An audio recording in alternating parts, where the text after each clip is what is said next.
What's poppin', T-Subs and T-Squad? So, once again, because this is going to be a double feature and I want to get these reviews out to y'all in a considerable amount of time for this review for Potomac, I'm going to be doing Paul's Buffer Strats, okay? This is Paul's Buffer Strats again. Please bear with me. This is all so that I can make sure that enough people can see both of the reviews before the lives tomorrow. Okay, so bear with me, and yeah, here we go, girl. All right, y'all, I'm here. So the episode Sorry, this is season 6, episode 7. No bitness like shade business. So Kleenex and Mama Zilla, they down to the house because she's here apparently to show Kleenex some support for her little music video or whatever. Girl, that's all it was to that. Tacky and Grace go down to the parking lot so that she can learn how to drive now that she passed her damn learner's permit. And Tacky mentions how, if Ram Dr. Donkey Kong, Ram Dr. Pulpit Penis, was a lot more closer, that he would just send her to his non-driving ass so that he could do whatever, because he never drives apparently. So I don't know what she's gonna send Grace around there to do. But she would have sent him around there and how it all falls down on her, whatever the case may be. But I mean, when you have children just solely for you to have a meal ticket, you think things like that. Moving on, because there wasn't much to that. So Mia at home. So Mia calls her mama Valerie out for some ice cream with the kids one day soon, and she agrees, but she does admits that while her and her mother are okay, they're still a work in progress, as I'm sure they probably would be. So she talks about how she has a set of twins that are younger than her, siblings that are younger than her, and she has a brother that is older than her. They all had the same mom and different dads. Um, and she talks about how the sister is closer to the mama because apparently the mama lives with the sister.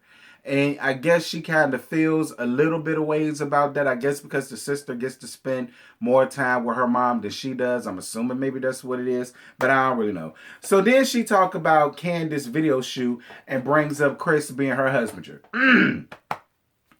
Mia, let me tell you something. The difference between what you and Candace got going on is that this is something that Candace is actually working towards for herself. What you had going on, Mia, is your husband gave you that shit. Your husband allowed you to be involved, and now all of a sudden you're walking around here feeling like everything that y'all have was done off of both of y'all backs, and it wasn't. What you have was done off of your back, literally, because you got on your damn back to get Gordon's ass. Okay? And I'm assuming to make you feel better about yourself, to keep you from looking just purely like a stripper that he had to save, he went on ahead and allowed you to have a little bit of say-so and what he got going on down to his 14 companies. But it's a complete damn difference. What Kleenex is doing is something that she always wanted to do, and she's working on it on her own. Nothing that Kleenex is doing as far as her music is concerned is given to her. Much like these companies that your husband had, is given to you. So mind your damn business. Mind your business, Nana. Nana, mind your business. All right? Now, I don't never really take up for Candace, but I'm taking up for Candace in this moment because you putting your nose where it don't belong. Y'all not friends like that. You still new. Y'all don't know each other like that. Mind your business when it comes to this woman's husband. I'm just saying. Moving on. All right, y'all. I'm back. So Karen talking about them damn candles.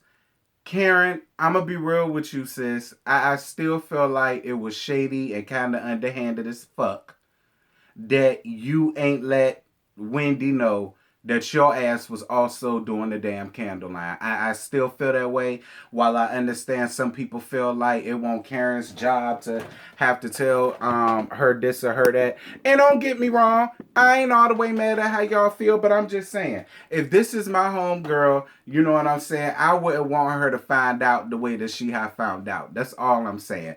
But whatever, Karen. But that was all that was to that. So Wendy at home working on her damn candles, and she called Eddie up in there to work on the business plan. Wendy, I'm gonna tell you something. I don't think candles is the avenue for you to go into. To be real with you, I kind of feel like candles is an easy thing to go into as far as a business. How much money could you really lose out of making a candle? And if it works, great. And if the business go under, then if ever we run out of lights, bitch, at least we'll have a whole bunch of candles that we'll be able to see our way through. Like I just really don't. I don't see this working for you, Wendy. I don't. I don't. Like you still don't have your ducks in a row. You still don't have, I mean, shout out to Eddie, for trying to help you out and saying, either way I'm gonna be there for you, until you go over budget. And I was on his side with that because I'm just saying, girl, listen, pipe dreams cost a lot of money. Pipe dreams could be really expensive. I'm just saying, you might wanna or try another shtick or stay where the hell you at, Wendy. Do what you know. Um, so Ashley, Tommy, and Dill go down to see the family, in particular Uncle Lump on a log. Um, so Uncle Lump on a log and Michael, I guess, are trying to have a civil relationship with each other. But if I was Uncle Lump on a dick or anybody else around there, the Ashley family, I wouldn't want to have nothing to do with his sexual deviant ass. Moving on. Ashley, why do you always feel the need to have to give people so much TMI about the shit that's going on? Girl, you and your prolapsed uterus, I ain't need to know nothing about that, Ashley. Because ain't nothing wrong with my damn uterus, girl. So I don't want to hear about nothing being wrong with yours. And another thing, why is it that every time you have a child, some fucked up shit happens to you, Ashley? There's probably a little bit of karma coming back at your ass for the shit that you done said about these other women in their family and they churn before you had yours. Because I find it mighty funny at how when you had Tommy, girl, they had to stitch you a new asshole because he bust yours wide open. Did he crawl through that motherfucker or your pussy? Please let me know. And then now we get down to Dylan, and now, girl, you got a whole prolapsed uterus. And girl, listen, I ain't too shocked that it became prolapse, bitch, out of all of that shit that came up out of there because it won't just Dylan. Girl, you had a whole damn office cubicle to push up out of there, plus the fine essentials that you need for said damn cubicle. But I'm just saying, Ashley, and then this whole thing about Michael getting into the movie business, whatever, it's y'all money, y'all do what y'all want. I'll be back. Y'all, I'm gonna be real with you. I'm bored. Anyway, Dickless and Devil Dick. Dickless, that nigga in the dress, and Devil Dick. Y'all want to know what's funny about the two of them? Juan just looks so uninterested and just he just looks like he just be showing up on the scenes looking any old kind of way now. Like I remember what Juan used to take, you know what I'm saying? Either when it would be scenes where they at home, he still took pride in what he looked like, what he had on. He was clean shaven. He was looking good as he always do.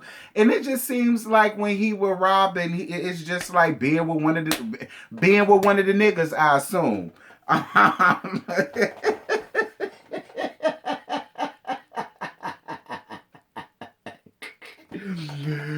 Woo, bitch! This episode's so fucking boring, child. I got to make my own fun around here just to get through this thing. I might just spend this time reading that fuck bitch instead of sitting here talking about this bull crap because there really won't nothing to it. Like, I'm gonna tell y'all something.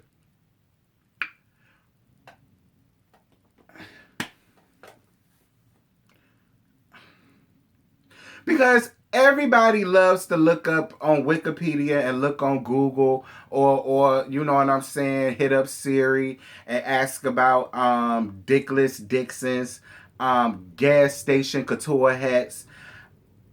Like I'm like anyway, they're going off looking for a warehouse space. What the fuck she needs a warehouse space for these hats that ain't nobody in America nowhere buying. And if they are buying them, they sure ain't buying them to the point where she needs to go and rent out a $2,000 a month warehouse space. Like, Robin, Dickless, shut your ass up. Like, Nah, nah, nah. And another thing, Devil Dick, please stop with the baby innuendos, okay? Stop with the baby innuendos. You ain't never gonna get no daughter up out of Robin because she too damn rough. She too rough. And the good Lord just not finna bring no baby into that calamity. It ain't fair to the kid. No, ma'am. Being around y'all, she gonna turn around being a damn dyke because it ain't nothing but damn men in that damn house. That's why, listen, masculine energy meets masculine energy. So that's why it's nothing but men, nothing but hard or rough core dudes down in that damn house. And that's all it's ever gonna be. You're not in a rush to marry her, but you in a rush to get her pregnant. That's the stupidest shit I ever heard in my life. Talk about something, you'll take it easy on her with the coaching and she give you a baby. Well, then I guess y'all still gonna be where y'all at now because listen, if a daughter crawl out of Robin's coochie that's made of clay, the bitch, so one gonna fall out of mine. Moving on. Kleenex goes to dance rehearsal with EJ. I mean, Kleenex, listen, you got to start somewhere. You nobody's dancer. You not Sierra. You not Beyonce. You not Normani. You ain't Tiana Taylor. You ain't none of them people. You just got to keep on working at the Kleenex, okay? Rome wasn't built in a day, but apparently this music video has to be shot in a day. And I hope it works out for you, Candace. From what I heard, it did. I heard that the music video got mixed reviews. I still haven't seen it yet. I don't wish nothing bad for this girl. I really do hope it work out for her if it's going to work out. And I really do hope that she did a good job. But that's all I got. I'll be back. All right, once again, boring. If boring was a person, it'd be this face. If boredom if boredom had a face, it would be this face. If Tad had a face, it'd be this face. If late had a face, if delayed had a face, it'd be this face. Kleenex video shoot, child. So the ladies show up, but Kleenex was late, whatever. Everybody starts to come, and then Mama Zilla shows up, and then Mia asks Mama Zilla her age. Mia, I don't know why you asked her. I don't know why you asked Dorothy her age. Well, both of y'all the same damn age, okay? She's the same age as you. All right? She's the exact same age as you, Mia. Moving on. Dickless shows up. Actually, she showed up looking the way that I would think somebody would show up looking for the video shoot and the type of couture that they were supposed to be in. Like, okay, Dickless, like, I mean, girl, all right, like, I won't mad. The shirt was cute, the pants was cute, it was cute, the heels was cute, she had her hair braided up in two stud braids, girl, like,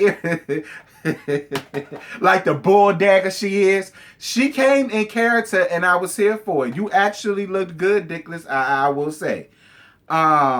So then she finds out that the cars are not going to be there, and the cars are the final prop of that scene that all of the ladies are going to be a part of. And she, of course, she feels the way. She gets upset. And it doesn't make it any better that Jobless was not there, and I'm still calling that man Jobless. I don't care how much y'all try to fool me or try to goop the kids into thinking that this man got a job anywhere in America. I just still feel like if that man had a real damn job and a real damn career and was making real damn money, he would not have real damn time to be up in here dealing with Kleenex and her photo shoot. She would have to pay for somebody that actually knows what they're doing, knows the job, and knows that they have to put down any and everything when it comes to your artist. When it comes to your artist is the job. Your artist is the gig. Your artist is the paycheck. So, I mean, y'all can say what y'all want. I stand by what the hell I said. Moving on.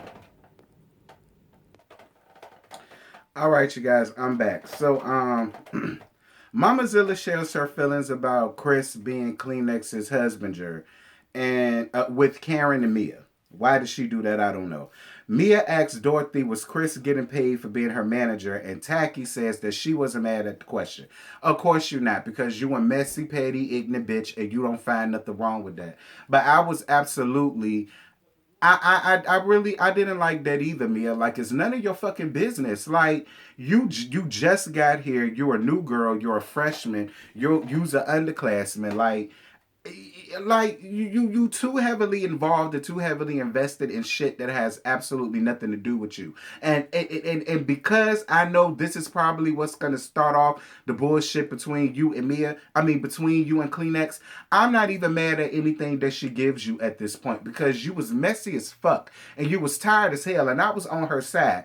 Just because your husband had to go and pluck you off a damn stripper pole and then give you a small little piece of the business so that you could feel better about yourself, don't give you the right to come out here and just be messy, and these people and you trying to mask it under you went through the same thing. Of course you did, because like I said, you's a stripper that he had to say to fuck off the damn pole. Of course he was going to be up under your ass 24/7 365, because you have no experience of what he had going on. Your situation is completely different than what Kleenex got going on. Moving on. Because when she reads you down to the ground, I ain't gonna say shit to Candace for it. I ain't gonna say shit to Candace for it, because you deserve every bit of the reading and the dragging and the roasting and the jokes and the totes and gags that she gonna have for your ass. Period. So Wendy tells Kleenex about Mia's questioning, and then Dorothy's still trying to feed Karen how she really feels about jobless. Even though I agree with what she said, but you was still messy as fuck, Mama Zilla. You was messy as hell, and I appreciate Karen for not taking the bait, much like Mia ass did. Um, we'll be right back. All right, you guys. So the last little bit of this is Chris shows up and he looks really angry and upset, or whatever the case may be. But that was because he got the call that the cars that was supposed to be there wasn't there. So that's what that was. But he didn't say nothing to Candace because he didn't want all of that negative energy to cloud what she had going on. And I was down for that. Dorothy. Mama Zilla, you's a messy, petty, ornery ass woman. Like, do you got a man? I don't think so. Like the way that you was going around from woman to woman, pillar to post, lily pad to lily pad, to sit up and talk about how you really feel about Chris and Chris's business, and how you know he don't work and how he don't do this, and how you damn near dropped a dime to Dickless about how somebody else is probably paying for the mortgage down to that damn house. I mean, you know, it's petty. Then you got Tacky ass sitting up in there saying, "Oh, well, you know, I also told her that, you know, he riding her coat." Like, it's the like it with friends like you hoes, who the hell need a damn enemy? Y'all, that's it. That's all I got. This episode bored me to tears. Like, if it was not for this green apple martini I made myself, child, Lord, I don't know where I would be in life. But that's it. That's all I got. Whatever I missed, I will talk about tomorrow morning on the Let's Gag Lab at 11 o'clock. 11 o'clock, 10 Central Time on the second channel. I'm gone. Bye.